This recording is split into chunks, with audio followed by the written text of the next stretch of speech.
আমি আজকে পাঁপড়ের একটা নিরামিষ রেসিপি করে দেখাচ্ছি। পুরো রেসিপিটা তোমরা দেখো, আশা করি তোমাদের খুবই ভালো লাগবে। যারা আমিষ খাও তারাও এটা করো, খুবই ভালো লাগবে এই রেসিপিটা। আলুটাকে আমি ম্যাশ করে নিয়েছি, এর মধ্যে নিয়েছি ধনেপাতা কুচি আর এই যে ভাজা জিরের গুঁড়ো, একটু চাট মশলা আর কাঁচা লঙ্কা। এটা আমি এর মধ্যে দিয়ে পুরোটাই দেবো, আর একটু নুন দেবো। নুন দিয়ে এটাকে আমি মাখিয়ে নেব।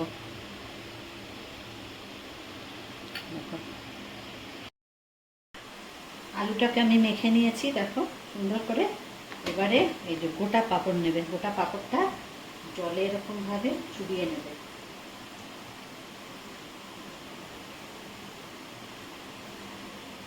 জলে চুবিয়ে নিয়ে এই আলুর পুর মাঝখানে দিতে হবে, সুন্দর করে মাঝখানে দেবে।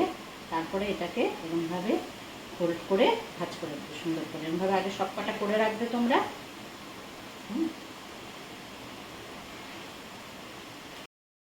দেখো আমি প্রত্যেকটা এরকমভাবে করে নিয়েছি, তোমাদের যেমনভাবে দেখালাম। পাঁপড়গুলো ধুয়ে নিয়ে তার মধ্যে আলু পুর দিয়ে চার ভাজ করে নিয়েছি। এবার আমি এগুলোকে ভেজে নেব। বেশি তেল না, অল্প তেল দিয়ে আমি এগুলোকে ভেজে নেব।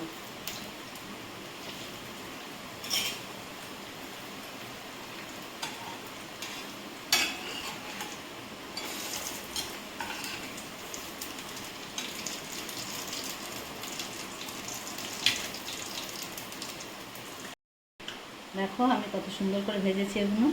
খুব সাবধানে ভাজবে যাতে ভেঙে না যায়। আর যেই পাত্রে তোমরা এই ঝোলটা রাখবে তাতেই এটা রাখবে। এটার আমি পরে আমি দেখাচ্ছি তোমাদের, আগে এগুলোকে আমি ভেজে নিই।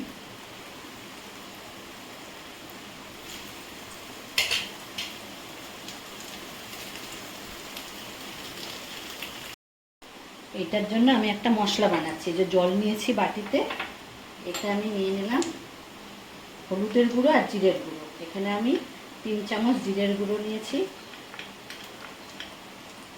2 চামচ হলুদ নিয়েছি,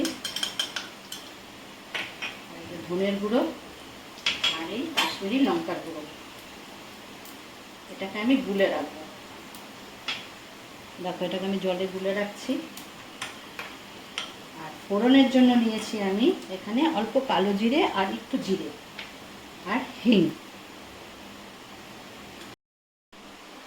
দেখো আমার সুন্দর করে সবগুলো ভেজে আমি যেই পাত্রে রাখবো তাতেই আমি রেখে দিয়েছি। এবারে আমি তেলে আমি এই যে কালো জিরে আর জিরেটা ফোড়ন দিলাম।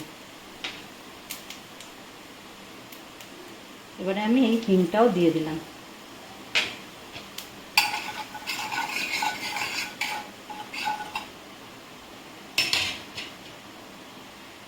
দুটো কাঁচা লঙ্কা দিয়ে দিলাম।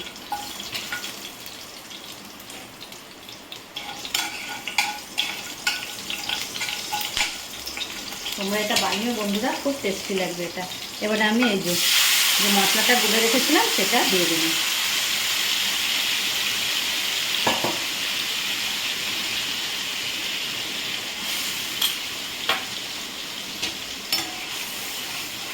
একটু এটাকে কষিয়ে নিতে হবে।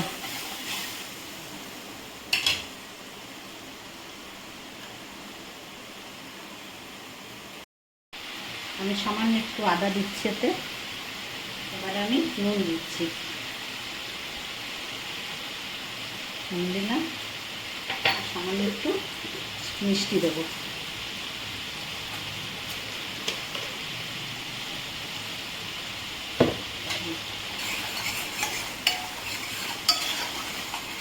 আর একটু কষিয়ে নিই।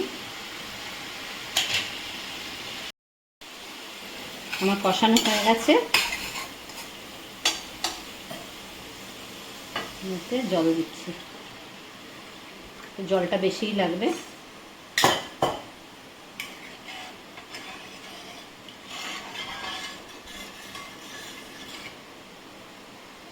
আচ্ছা তেলটা একটু বাড়িয়ে দিয়ে আমি এটা ঢাকা দিচ্ছি।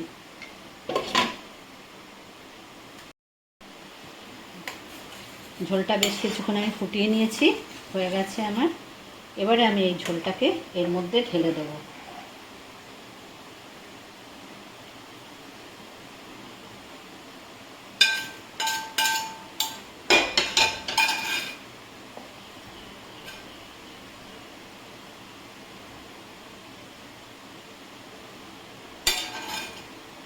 দেখো বন্ধুরা, আশা করি এটা তোমাদের খুবই ভালো লাগবে। আমার এই নিরামিষ পাঁপড়ের রেসিপিটা তোমাদের আশা করি ভালো লাগবে। তোমরা লাইক, শেয়ার, কমেন্ট করো আর সাবস্ক্রাইব অবশ্যই করো।